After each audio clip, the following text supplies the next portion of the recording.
श्री सीताराम चंद्राभ्याम नमः। उत्तरकांड 103वां सर्ग। श्री राम के यहाँ काल का आगमन और एक कठोर शर्त के साथ उनका वार्ता के लिए उद्यत होना। तदंतर कुछ समय और बीत जाने पर, जबकि भगवान श्री राम धर्मपूर्वक अयोध्या के राज्य का पालन कर रहे थे, साक्षात काल तपस्वी के रूप में राजभवन के द्वार पर आया।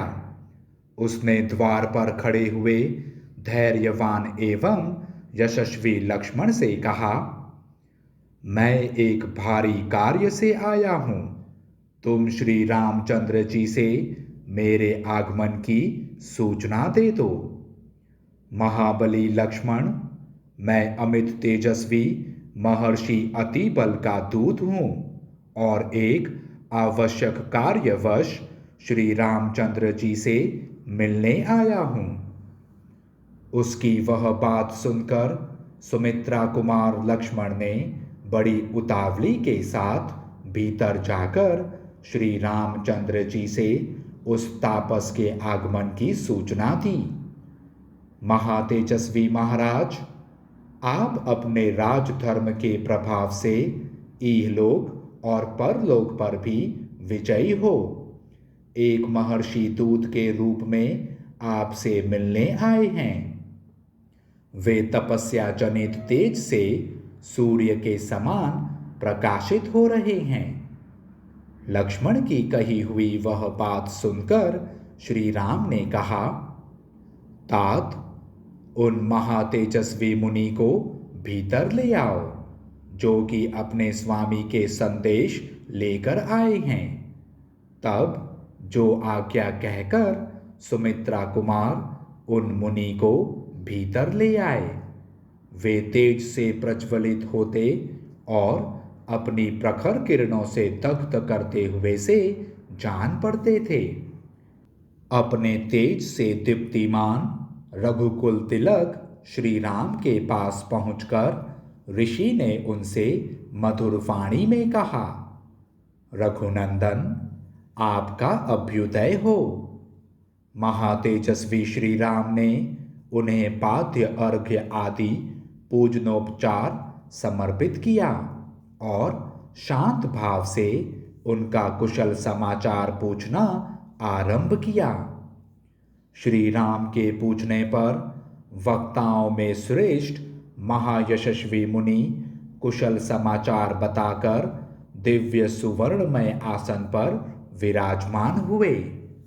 तदंतर श्री राम ने उनसे कहा, महामते, आपका स्वागत है।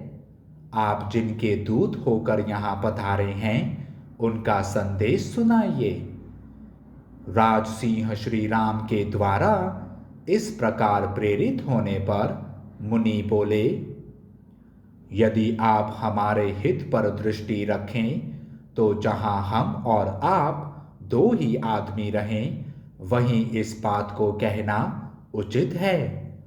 यदि आप मुनि श्रेष्ठ अतिबल के वचन पर ध्यान दें तो आपको यह भी घोषित करना होगा कि जो कोई मनुष्य हम दोनों की बातचीत सुन ले अथवा हमें वार्तालाप करते देख ले, वह श्री राम का वध्य होगा।